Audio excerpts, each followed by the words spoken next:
વડોદરા જિલ્લાના વાઘોડિયા તાલુકાના ગ્રામ્ય વિસ્તારોમાં દીપડાનો આતંક ફેલાયો છે। તાજેતરમાં સાંગાડોલ ગામે મધ્યરાત્રિએ દીપડાએ ખેતરમાં બાંધેલી 6 વર્ષીય ગાયનું મારણ કર્યું હતું। આ ગાય સ્થાનિક પશુપાલક મફતભાઈ પરમારની હોવાનું જાણવા મળ્યું છે। આ ઘટનાથી ગામના પશુપાલકો અને ખેડૂતોમાં રાત્રિના સમયે ખેતરોમાં જવાનો ભય વ્યાપી ગયો છે। ખાસ કરીને દેવ નદી કિનારાના ગામોમાં સતત દીપડો પશુઓ ઉપર હુમલો કરી રહ્યો હોવાની માહિતી મળી રહી છે। સાંગાડોલ ગામના સરપંચ નવીનભાઈ પટેલે તાત્કાલિક વન વિભાગને જાણ કરી હતી। માહિતી મળતા જ વન વિભાગના કર્મચારીઓ ઘટના સ્થળે પહોંચી તપાસ હાથ ધરી હતી। વન વિભાગ છેલ્લા કેટલાક સમયથી દીપડાને પાંજરે પૂરવા માટે પ્રયાસરત છે, છતાં આજ દિન સુધી ચતુર દીપડો પકડાયો નથી। અમારે ખેતરમાં અમે પશુ પાલીએ છીએ, તો અમારું રાતે 1 વાગે દીપડો આવીને વાછડું લઈ ગયો।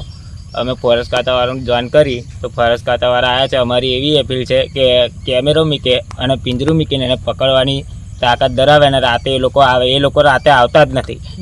એ લોકો કંઈ કહીએ છે તો પછી ખાલી ફોટા પાડીને લઈને નાહી જાય છે, પછી કોઈ અમને એનો એ મળતો જ નથી। ગામના ખેડૂત અમારા જે મફતભાઈ માધાભાઈ પરમાર, જેઓના નજીક ગામ નજીક ખેતર છે અને ખેતરની અંદર આ પશુઓ બાંધે છે અને સદરે બાજુમાંથી ઘોડોદરા સાઈડથી અહીં નજીકથી આપણે એ ઘણા વખતથી રહે છે।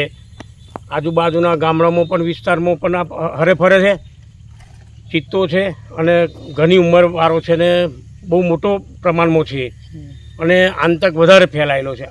ઘણી સમયે એવો બનાવ બન્યો છે કે અગાઉ બી નાના વાછરડા ગાય આવો એને મરણ કરેલ છે અને અમારા ફોરેસ્ટ ખાતાવાળાને તરત જાણ કરીને તાત્કાલિક આવી જાય છે। મીડિયાવાળા ભાઈ બી આવે છે અને એનું આ પરિસ્થિતિ એવી થઈ કે રાત્રે 1 વાગે અમારા મફતભાઈ માધાભાઈ ખેડૂત છે ને તેઓ અહીં આગળ ખેતરની અંદર બાંધે છે, કારણ કે ગામની અંદર એવું છે પરિસ્થિતિ થોડી કઠિન થવા મળી વસ્તી વધારાના કારણે, એટલે અહીં આગળ બાંધકામ બધું ખેતરમાં જ રાખે છે।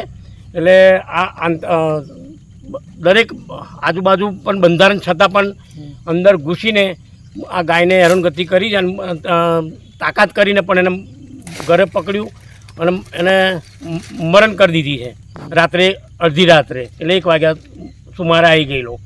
હવે આને અગાઉ બી એક કોંતીભાઈ ભીખાભાઈ પરમારનો આવું બનાવ બન્યો હતો, પછી એક વખત ઉદયસિંહ દલા પરમારનો આ રીતના બનાવ બન્યો હતો અને આજુબાજુમાં એ લોકો જ રહે છે, છતાં પણ આ પરિસ્થિતિ એવી છે અને એના માટે ફોરેસ્ટર ખાતું બી પાંજરું મૂકે છે, પણ છતાં એ શેતાન છે।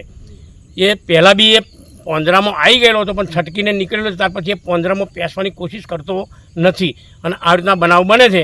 પણ આજે રાત્રે જે આ બનાવ બન્યો છે એ ખુદને હું સરપંચ તરીકે હું હાજર રહ્યો અહીં અને જાણ કરી, ફોરેસ્ટરને આપણા મીડિયાવાળા ભાઈ બી જાણ કરી અને આવી ગયા છે અને આ કંઈક બનાવ એવો બને કે ન બને એ બાબતે પણ આ ઉપલી કચેરીને, ફોરેસ્ટ ખાતાને, તમામ આપણા મીડિયા ભાઈઓને વિનંતી કરું છું કે એનો એ આતંક ફેલાવતા કંઈક એનો બંધારણ કરે, કંઈક રીતના એને પકડી કાઢે એવી અમારી માંગ છે।